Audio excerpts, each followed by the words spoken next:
1979, um homem que se considerava imortal olhou nos olhos da morte e percebeu que havia cometido o maior erro de sua vida. Idi Amin Dada, o ditador que transformou Uganda em um matadouro humano, estava prestes a descobrir que mesmo os monstros mais temidos podem ser derrotados por sua própria arrogância. Se você quer entender como um dos tiranos mais sanguinários da história africana perdeu tudo em questão de dias, então esse vídeo é para você. E já que estamos falando de histórias que marcaram para sempre o continente africano, deixa aquele like se você também é fascinado por esses relatos históricos que poucos conhecem. Kampala, Uganda, 1971. As ruas que antes ecoavam com risadas de crianças agora tremiam sob o som de botas militares.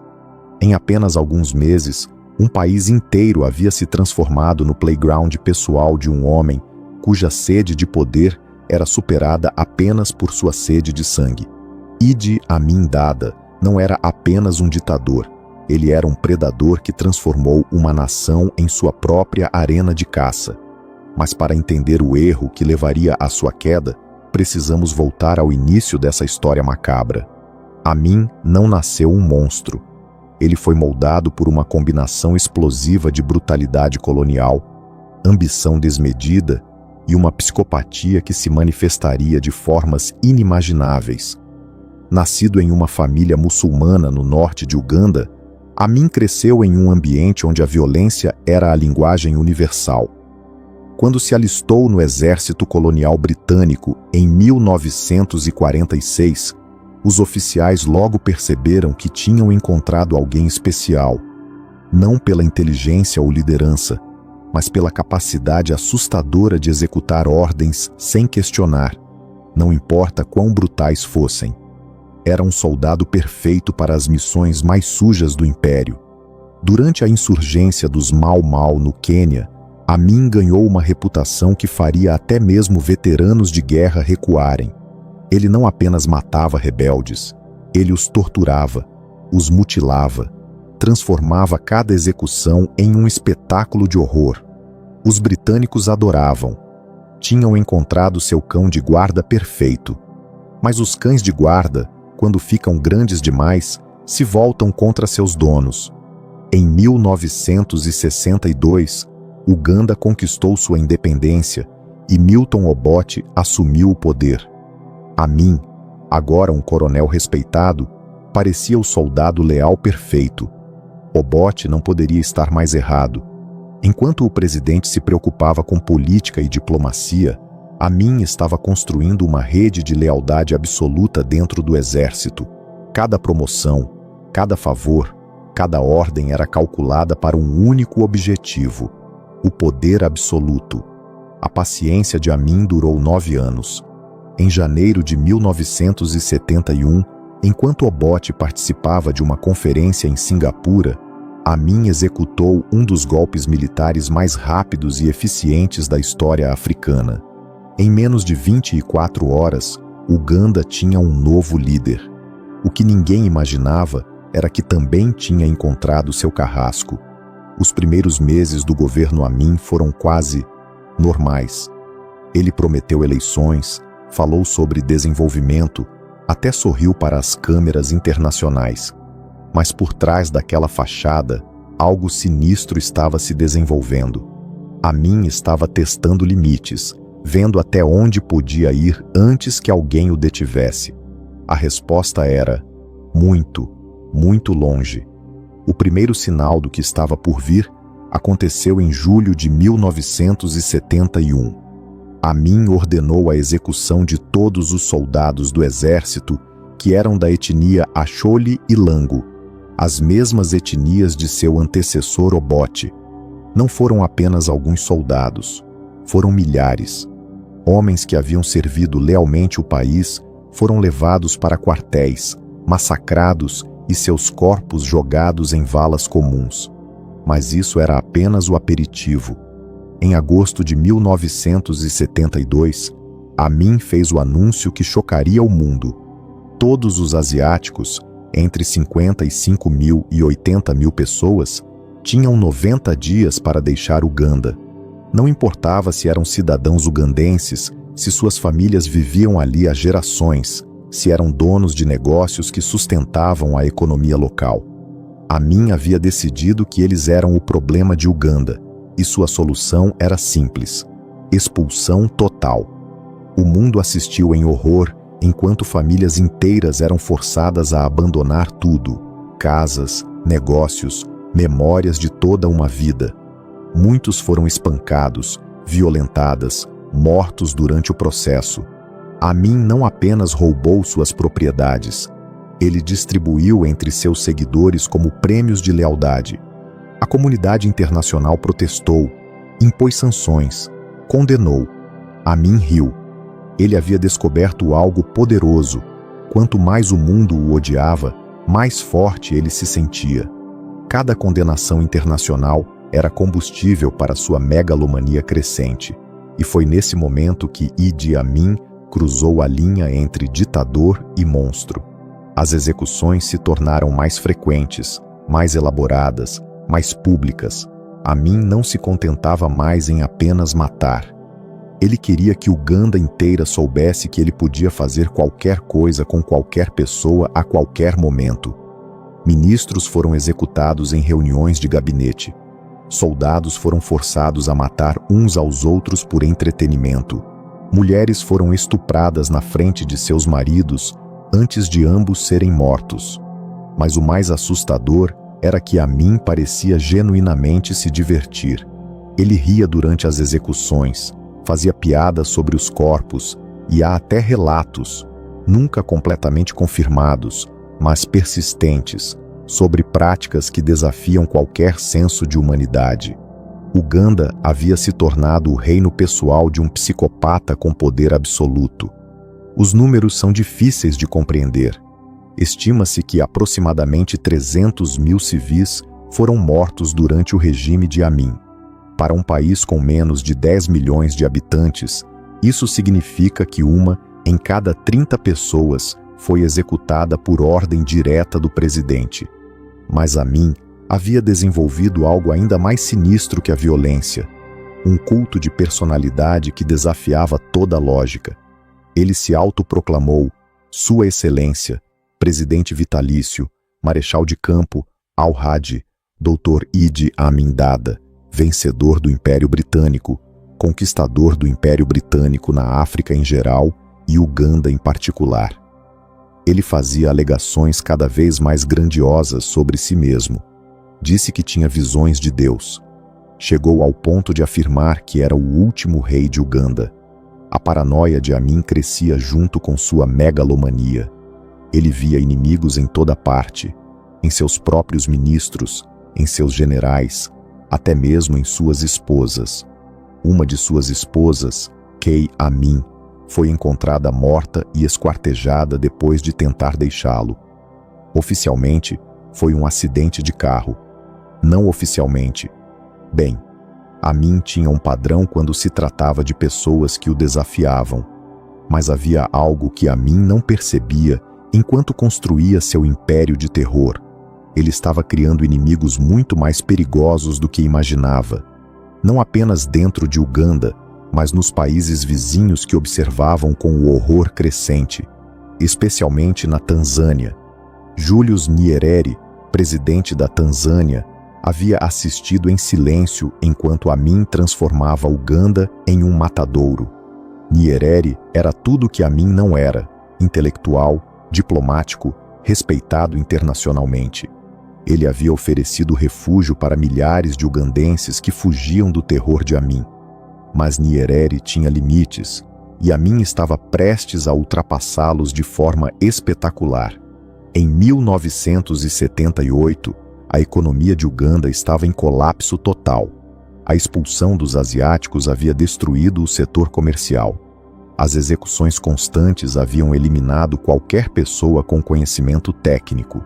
A agricultura estava abandonada porque os fazendeiros tinham medo de sair de casa. Uganda, que uma vez foi chamada de a Pérola da África, havia se tornado um estado falido. Mas em vez de tentar resolver os problemas internos, Amin fez o que ditadores desesperados sempre fazem: procurou um inimigo externo para culpar, e ele escolheu o pior inimigo possível. Em 10 de outubro de 1978, Amin cometeu o erro que selaria seu destino.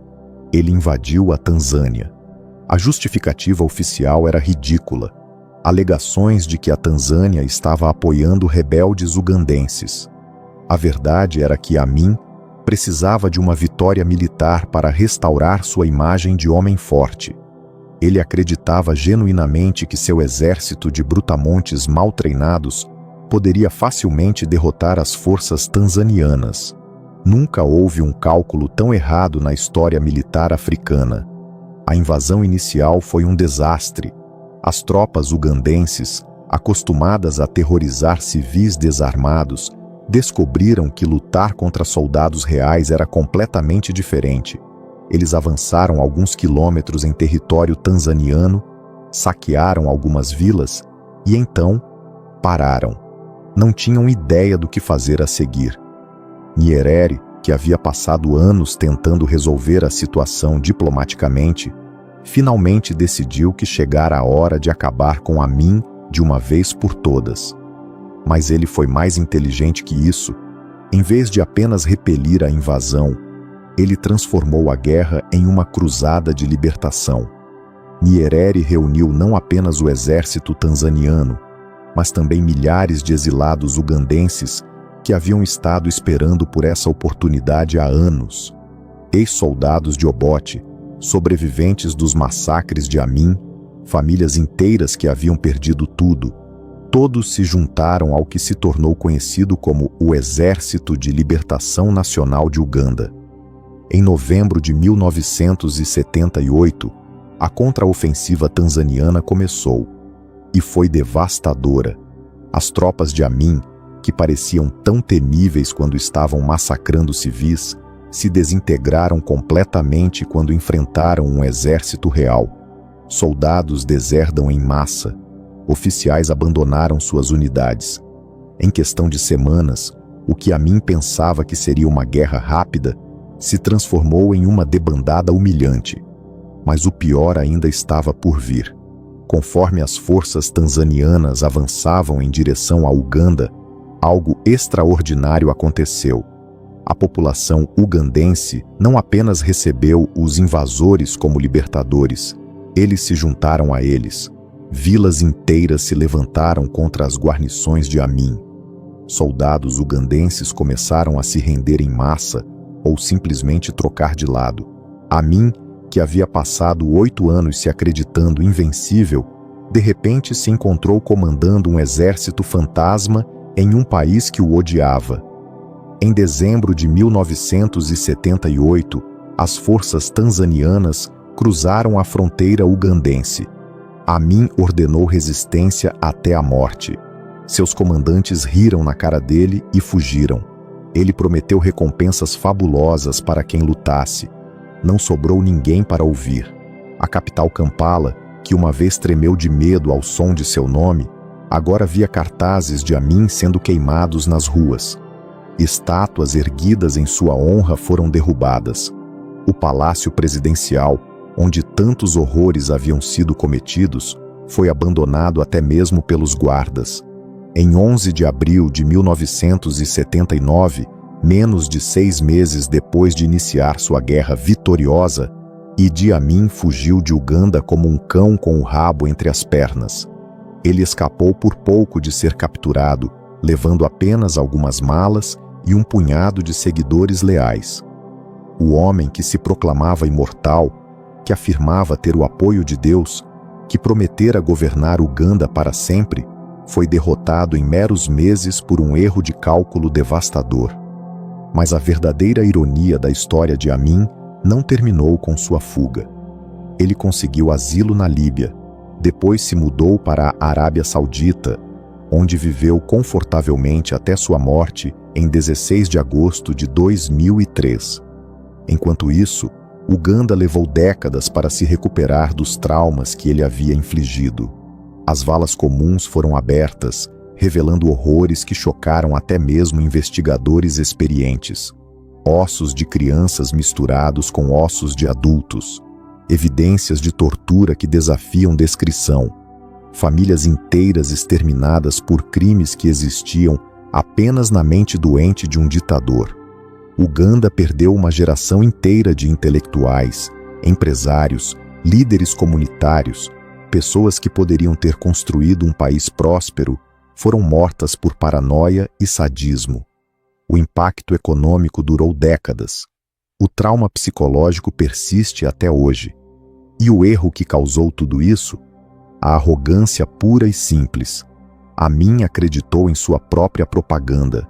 Ele realmente pensou que era invencível, que podia fazer qualquer coisa sem consequências, que o medo que inspirava em Uganda se traduziria automaticamente em poder militar real. Ele confundiu terror doméstico com força internacional. Mais importante ainda, ele subestimou completamente a determinação de um líder como Julius Nyerere, que havia decidido que alguns males são grandes demais para serem tolerados. Amin pensou que podia intimidar a Tanzânia como havia intimidado Uganda. Ele não podia estar mais errado. A história de Idi Amin é um lembrete sombrio de como o poder absoluto pode transformar um ser humano em algo monstruoso, mas também é uma lição sobre como mesmo os tiranos mais brutais podem ser derrotados quando enfrentam resistência organizada e determinada. Uganda hoje é um país completamente diferente. Ainda enfrenta desafios, como qualquer nação em desenvolvimento, mas nunca mais viveu sob o jugo de um ditador como Amin.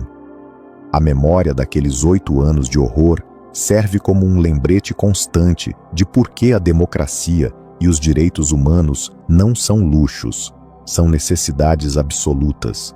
E Idi Amin morreu de insuficiência renal em um hospital saudita, cercado não por súditos aterrorizados ou seguidores leais, mas por enfermeiras pagas e médicos que o tratavam como mais um paciente idoso. O homem que uma vez aterrorizou uma nação inteira terminou seus dias como uma relíquia esquecida de uma era que o mundo preferiria esquecer. Mas nós não devemos esquecer, porque as histórias como essa nos lembram de que a liberdade não é garantida, que a civilização é mais frágil do que imaginamos e que pessoas comuns podem tanto criar monstros quanto destruí-los. Se você chegou até aqui, é porque entende a importância de conhecer essas histórias que moldaram a África e o mundo. Deixa aquele like se esse relato te impressionou. Se inscreve no canal, porque temos muito mais histórias fascinantes e perturbadoras da história africana para contar. E me conta nos comentários, qual aspecto da história de Idi Amin mais te chocou? Sua brutalidade, sua arrogância ou a rapidez com que ele foi derrotado? A história da África está cheia de personagens complexos, de heróis e vilões, de tragédias e triunfos que o mundo precisa conhecer. E nós estaremos aqui, toda semana, trazendo essas narrativas que são muito mais fascinantes que qualquer ficção.